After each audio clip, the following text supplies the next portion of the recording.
ইয়াকা না'বুদু ওয়া ইয়াকা নাস্তাঈন, আমরা আপনার ইবাদত করি আর আপনার কাছে সাহায্য চাই। তারপরে আমরা বলি কি, ইহদিনাস সিরাতাল মুস্তাকিম, হে আল্লাহ আমাদেরকে সরল আর সঠিক পথ দেখা। তারপরে আল্লাহ পাকের জবাব আসছে, সিরাতাল্লাযিনা আন'আমতা আলাইহিম, তোমরা তাদের পথে চলো যাদেরকে আমি আমার নিয়ামত দান করেছি। দুনিয়াতে তো আল্লাহ পাক সবাইকে নিয়ামত দান, তো আল্লাহকে জিজ্ঞাসা করতে হবে, এই আল্লাহ আপনি কোন নিয়ামতের কথা বলছেন?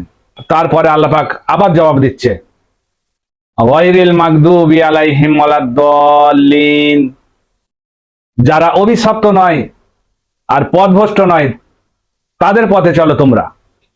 এই অভিশপ্ত থেকে পাক কারা? কেন এই অভিশপ্ত আমাদের উপরেও লাগু হয়ে যায় যখন আমরা নাপাক হয়ে যাই, আমাদের উপরে গোসল ফরজ হয়ে যায়। গোসল না করে বাড়ি থেকে বার হওয়া নিষেধ আছে। নবী পাক সাল্লাল্লাহু আলাইহি সাল্লাম কি বলছেন এবারে দেখুন।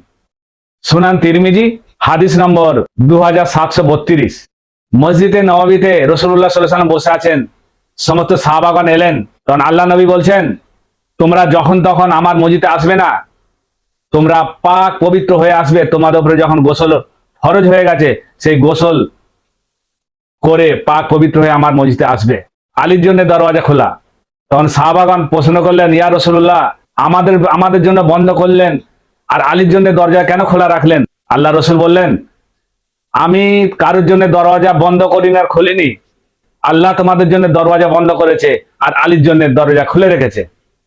তো এখানে বোঝা যায় এই অভিশপ্ত থেকে মওলা আলী পাক পবিত্র।